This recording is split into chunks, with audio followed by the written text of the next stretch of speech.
गांव के किनारे एक पुरानी जर्जर हवेली थी जिसे लोग यक्षिणी का ठिकाना कहते थे।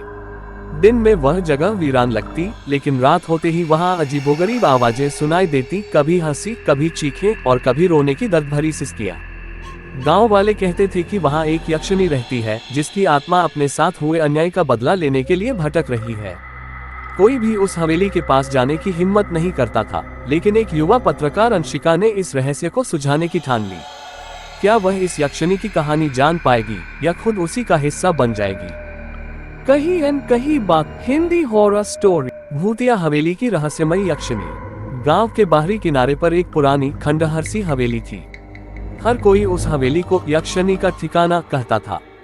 कहते हैं कि वहां रात को रोने, हंसने और चीखने की आवाजें आती थी, लेकिन कौन था वो, कोई नहीं जानता। ये कहानी शुरू होती है अंशिका से, जो एक युवा पत्रकार थी।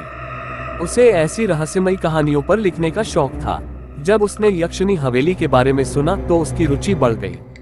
उसने तय किया, मैं खुद जाकर सच्चाई पता करूंगी।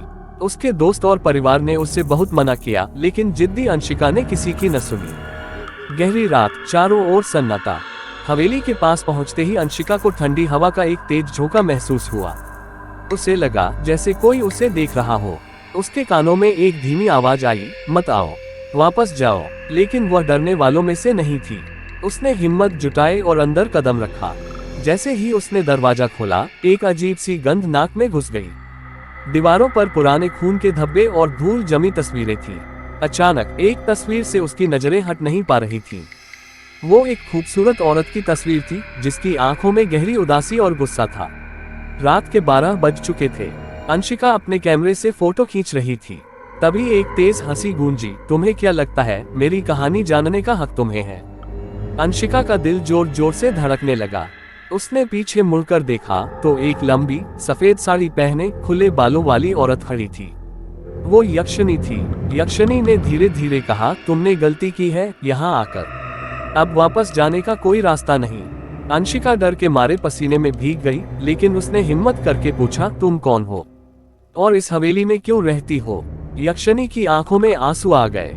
उसने कहा, मैं इस हवेली की मालिकिन थी, चंद्रिका। इस गांव ने मुझे धोखा दिया, मेरे प्यार को मुझसे छीन लिया।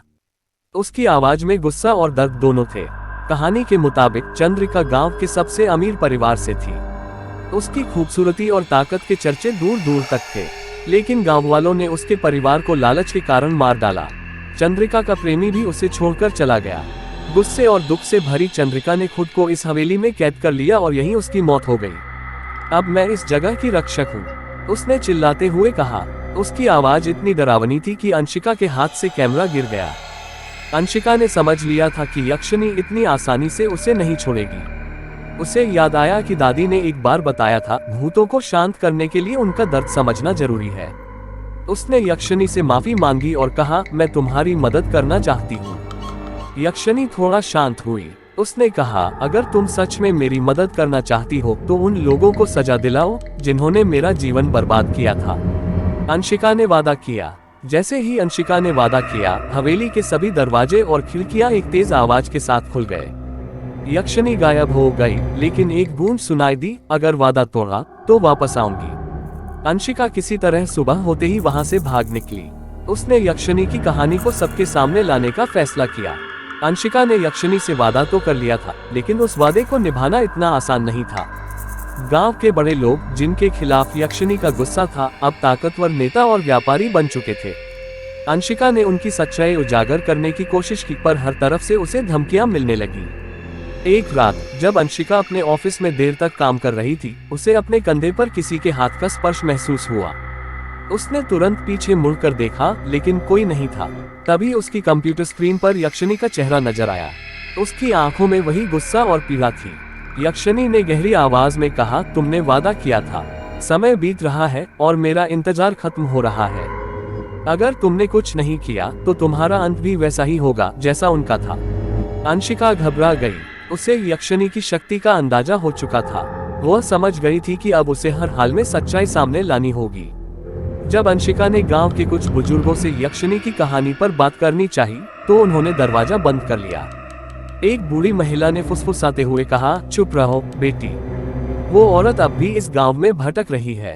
अगर तुमने सच को उजागर किया तो उसकी आत्मा और भी भयानक बन जाएगी। लेकिन अंशिका को अब पीछे हटना नामुमकिन लग रहा था।